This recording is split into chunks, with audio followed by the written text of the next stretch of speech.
Salam properti, salam sehat. Kita tahu ya bahwa tanggal 14 September 2020 Gubernur DKI Jakarta Bapak Anies Baswedan telah mengeluarkan peraturan pemerintah nomor 88 tahun 2020 tentang PSBB diperketat. Sebenarnya PSBB itu berlangsung di tahun 2020 di bulan Maret.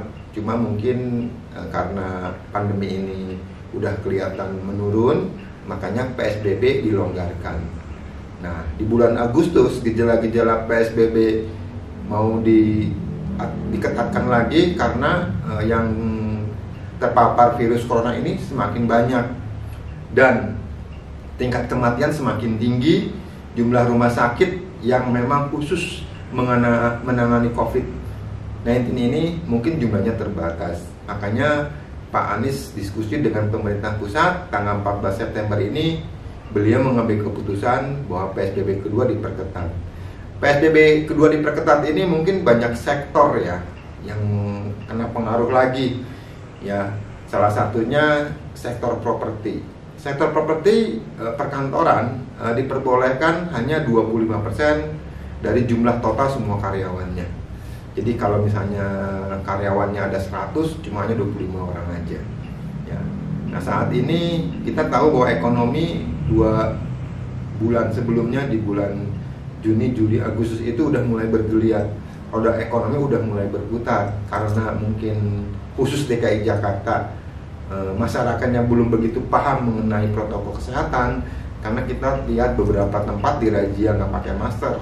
Ada orang mungkin tidak social distancing, masih ada beberapa orang merayakan kerumunan, seperti ada pernikahan juga, ada beberapa demo. Jadi protokol-protokol kesehatan itu nggak dimanfaatkan.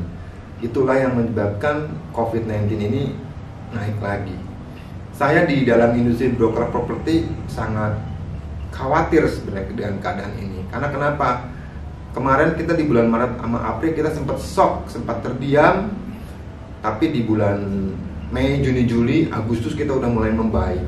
Nah, sekarang ada PSBB kedua di bulan September ini, jujur aja ini sedikit mempengaruhi di industri saya ini. Tapi saya positif dan yakin kalau kita bicara mengenai kuartal, ada kuartal pertama, kedua, dan ketiga. Nah, saat ini ada kuartal ketiga ya. Kuartal ketiga ini berakhir di bulan September. Mudah-mudahan pertumbuhan ekonomi kita tidak minus ya, karena kalau minus kita khawatir bahwa Indonesia udah masuk ke jurang resesi. Saya berharap di kuartal keempat di bulan Oktober, November, dan Desember DKI Jakarta khususnya udah mulai membaik kondisi pandeminya dan kita udah bisa beraktivitas dengan new normal ya, tetap menggunakan protokol kesehatan karena pandemi ini nggak ada yang bisa memprediksi sampai kapan.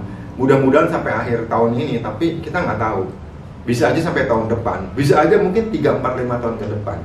Kita nggak tahu, kita berdoa aja semoga pandemi ini cepat beres, cepat selesai. Kita udah di new normal, mungkin ada sebagian orang udah merasa bosan ya, pakai masker, engap juga.